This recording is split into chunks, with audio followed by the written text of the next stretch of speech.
My God, Smith & Wesson has gone too far this time. Look. Target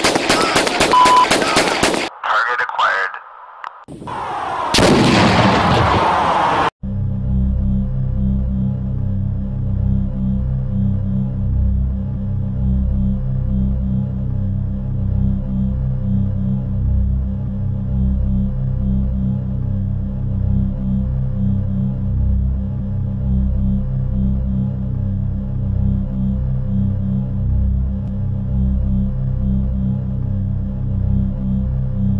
A while back I had put out a video about my Mossberg 88 where I'd put a pistol grip on it, and I'd gotten some responses to that, and wanted me to keep them updated on how that went and how it was shooting it. I shot it quite a few times with the pistol grip, and kind of to make a long story short, I just didn't care for having the stinging in my hand that was gripping the pistol grip, so I've put the stock back on my Maverick 88, and much more comfortable to shoot, and I'm pretty much all about comfort when I do shoot. That doesn't mean that it wasn't doable.